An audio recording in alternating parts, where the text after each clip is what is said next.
Le circuit de Spa-Francorchamps accueille le 4e rendez-vous de la saison du championnat de France FFSH GT. Et pour découvrir ce tracé mythique de 7 km et quelques mètres, on a décidé de faire appel d'une part à l'expérience et d'autre part à la jeunesse. Stéphane Lemray, 47 ans, Enzo Juliet, 17 ans. Une expérience incroyable sur ce tracé pour vous, Stéphane. Combien de tours vous avez parcouru ici? C'est difficile à dire, mais des milliers, je dirais, parce que j'ai fait 22 fois les 24 heures de Spa notamment, plus toutes les courses belges, les 25 heures Fun Cup et tout ça, plus les courses championnat de France. Donc, oui, des milliers. Je sais pas, je connais chaque boss normalement, mais ça n'empêche pas de faire une erreur parce que ce matin, j'ai fait une petite sortie dans Blanchimont. Donc, voilà, ça arrive encore de faire des erreurs, même après 25 ans sur le même circuit. Un circuit qui n'a donc aucun secret pour vous. Ce n'est pas votre cas, Enzo. Vous découvrez à 17 ans tout juste ce tracé de Spa-Francorchamps. Comment est-ce qu'on aborde un mythe pareil? Bah écoutez, j'ai fait beaucoup de simulateurs pour m'y préparer, mais c'est vrai que le circuit de Spa est quand même assez impressionnant quand on ne le connaît pas. Ce matin, j'ai pu le découvrir. Le premier passage dans le Raidillon était impressionnant, mais c'est un circuit que j'apprécie vraiment beaucoup, qui est très technique, mais je pense qu'on a une bonne carte à jouer ce week-end. Eh bien, on va pouvoir le découvrir en votre compagnie à tous les deux, Stéphane et Enzo. Ce circuit, le maître d'un côté, l'élève de l'autre, en caméra embarquée, avec le tour que vous aviez réalisé en 2019 pour signer la pole position ici même dans ce championnat de France FFSH GT. C'est bon Enzo, on y va? Allez, on y va. Alors, parle-moi de ce virage déjà. Alors ici, on est à la source.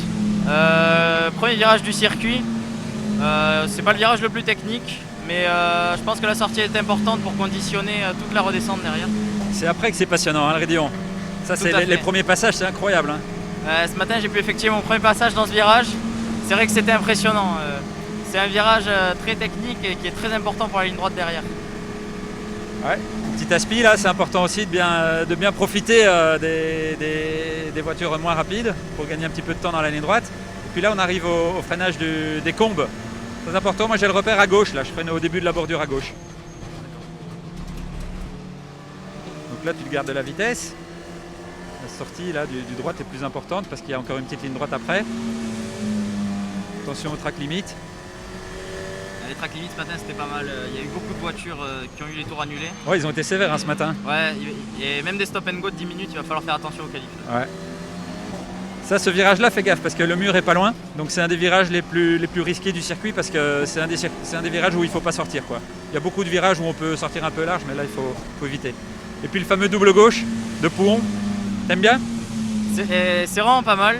Au début c'est très compliqué de trouver la bonne ligne pour faire un bon temps. Mais c'est vrai qu'après plusieurs passages c'est naturel. Et c'est vraiment un virage rapide avec beaucoup de force G. J'ai bien aimé, ouais. Et là, si je peux te donner un petit truc, pas aller trop à gauche. Là, je suis un peu trop à gauche, je trouve. Il faut rester à droite un peu plus longtemps pour bien s'ouvrir ce virage à gauche.